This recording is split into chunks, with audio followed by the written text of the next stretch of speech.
మోడీ గారు మీకున్న మార్గం ఒక్కటే. అయితే మా బిల్లులు ఆమోదించండి, మా బలైన వర్గాలకు 42% రిజర్వేషన్లు ఇవ్వండి. గద్దె మీద ఉంటే 42% ఇవ్వాల్సిందే.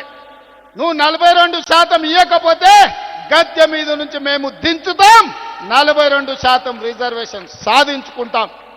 మీరు తెలంగాణ శక్తిని, తెలంగాణ ప్రజల పోరాట స్ఫూర్తిని తక్కువగా అంచనా వేస్తున్నారు. నరేంద్ర మోడీ గారు బీసీలకు 42% విద్యా ఉద్యోగాలు స్థానిక సంస్థలలో రాజకీయ అవకాశాలు కల్పించేందుకు రాష్ట్ర ప్రభుత్వం తీసుకొచ్చిన బిల్లులను గవర్నర్ రాష్ట్రపతికి పంపిస్తే 4 నెలలైనా ఇంకా ఆమోదించలేదు. అందుకే రాష్ట్రంలో కాదు ఢిల్లీలో కొట్లాడేతందుకే ఇక్కడికి వచ్చి ప్రధాని మోడీ మెడలు వంచేతందుకు ఇక్కడ పోరాటం చేస్తున్నామని చెప్పిండు సీఎం రేవంత్ అన్న.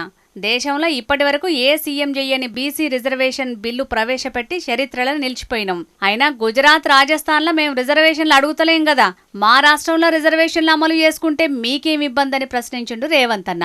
ఇక అటు కారు పార్టీ మీద కూడా బగ్గనే గరానికి వచ్చింది. ఇవాళ బీజేపీ వాళ్ళు నరేంద్ర మోడీ మోసేతి నీళ్లు తాగుతున్నారు కావచ్చు, బీఆర్ఎస్ వాళ్ళు వాళ్ళ చెప్పులు మోసి బతుకుతున్నారా?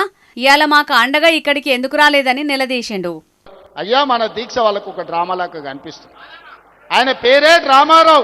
డ్రామా నీ ఇంట్లో ఉంది, నీ ఒంట్లో ఉంది, నీ రక్తంలో ఉంది, నీ పేరులో ఉంది. మీ మొత్తం కుటుంబమే డ్రామాలేసి బతికే కుటుంబం మీది. మాకు డ్రామాలు అవసరం లేదు, చిత్తశుద్ధి ఉంది.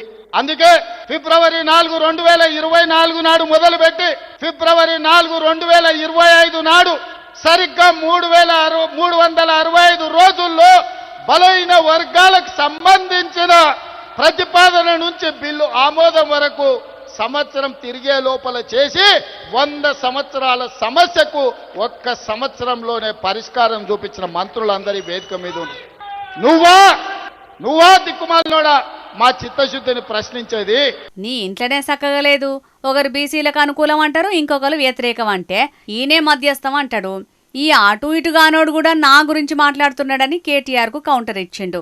ఇప్పటికైనా బీసీ బిల్లుకు సెంటర్ సర్కారు మద్దతు చేయకపోతే వచ్చే ఎన్నికల్లో మోడీ ఆయన పార్టీ లీడర్లంతా కలిసొచ్చిన 150 సీట్లకు ఒక్కటి కూడా రానియమని సవాల్ చేసిండు.